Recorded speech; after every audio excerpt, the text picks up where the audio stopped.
In the world of Teyvat, people can control the elements through the use of visions. These are artifacts given to people by the Archons, after displaying acts the Archon considers similar to their own ambitions. Almost every playable character in Genshin Impact has a vision, and this is how they acquired them. While little is known about how Beidou received his vision, he himself cared little for it, seeing it merely as a tool to assist him with his research. Amber was disheartened when her grandpa left Mondstadt, leaving her with no clues on how to find him, instead insisting she should forge her own path. After spending time saddened by this, she happened across an old book of fables and found the phrase, "What you lacked was not the wind, but courage." This quote made Amber realise she shouldn't be sitting around waiting for instructions, but instead take the initiative like the courageous birds that first flew. The moment she had this realisation, a vision began to shine brightly at her hip.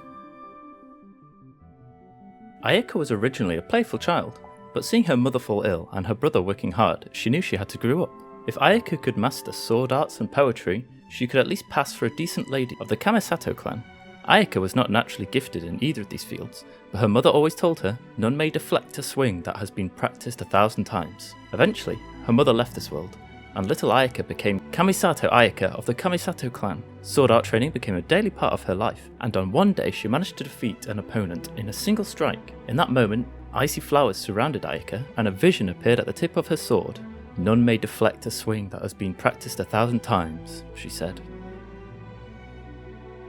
Unlike typical adventurers, Barbara received her vision when aiding a young boy who was ill and was not benefiting from his medicine. After someone suggested she sung to him, she hummed a lullaby over and over again until both the boy and she fell asleep. When she awoke, the boy was laughing and had no fever. This was all that Barbara could focus on, not noticing the vision that had appeared by her side.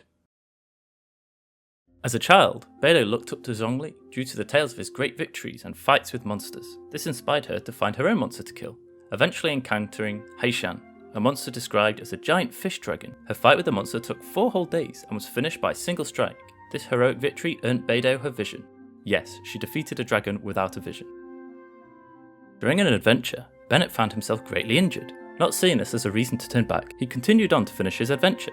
He did so, and found nothing. But this was normal for Bennett. Returning empty-handed is part of the adventure. I don't mind, he told himself. Eventually his injuries got the better of him, and Bennett became unconscious. When he reawakened, he found all of his injuries to be cauterized by some mysterious flame, and a jewel was pressed into his palm. This was his reward for pushing forwards with burning passion. Unlike the typical exorcists, Chongyun never used talismans or fancy dances to remove spirits.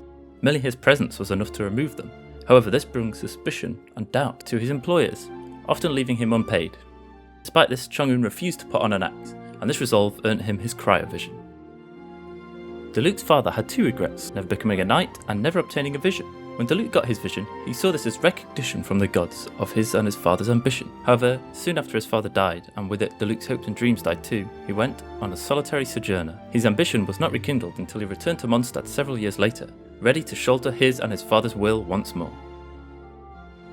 During a storm that lasted 3 days, Diona's father, Draf, was out hunting and didn't return. Diona was unable to handle losing her father and instead braved the storm, using her heightened tracking skills to trace where her father was, stuck under a broken gorge. With the help of some other hunters, she brought Draf home, making him a drink to help ease the pain. This drink was better than any anesthetic could have been, thanks to her vision, which had appeared by her side.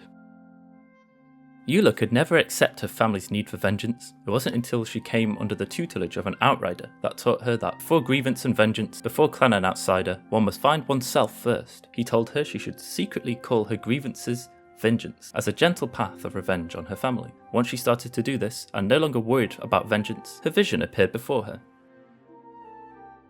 When Fischl wished hard enough, she received the royal heirloom Edelstein der Dunkelheit, her vision, and with it her now no longer just imaginary friend, Oz. Fischl's parents were delighted that night to see that Amy had found a friend that was real. Oz got on well with her parents, being very polite and saying things such as, mein Kaiser and Kaiserin, der Wörterlein, forgive mine overstep, but the beans in your house are too delicious. Ganyu answered Morax, the god of Geo's call, aiding him in the Archon Wars. When the war was over, she made the decision to stay in Liyue and support the Liyue Keqing as secretary. The moment she made that decision, a vision appeared at her hip. Wanting to help turn the tide in the battlefield, Gorou trained his archery skills day and night. However, he noticed that in battles, the strong got captured, while the weak would team up and rout the enemy. Gorou figured that he should focus on uniting the troops around him to fight instead. This is why Gorou thinks he might have been awarded his vision.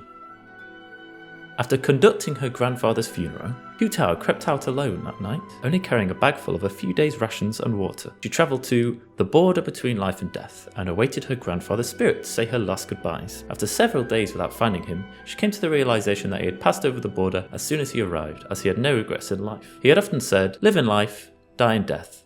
Follow your heart, do what you can." When Hutao returned home, her rations and water had been consumed. However, her bag wasn't empty, as inside she found her vision.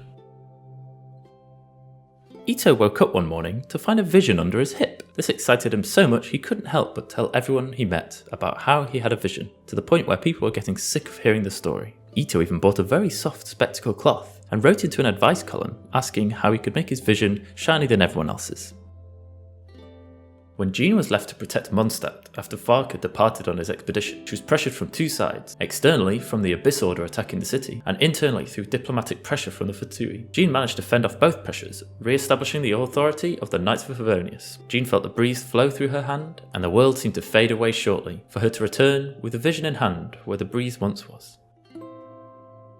Kaeya was abandoned in Mondstadt by his father to act as a spy for Kaenria. He was adopted by Diluc's father Creepus and grew up torn between loyalty and duty. The day Creepus died, Kaeya told Diluc the truth, and they both drew swords. Now that Kaeya was free to be his true self, he was awarded with bitterly cold and brittle elemental energy as his vision appeared.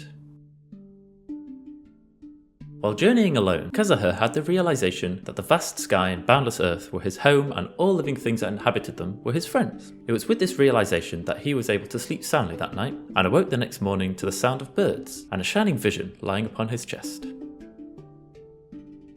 Keqing first found her vision to be both a challenge and an insult from the gods, as people saw it as the reason for her success and not her hard work. Keqing hated this so much that she tried several times to destroy it, burning it with fire, crushing it with great weights, or throwing it from the Jade Chamber. None of these worked, however, and she decided it was safer to keep it than let it fall into the wrong hands. Keqing believes that the source of power is far less important than the character of its user.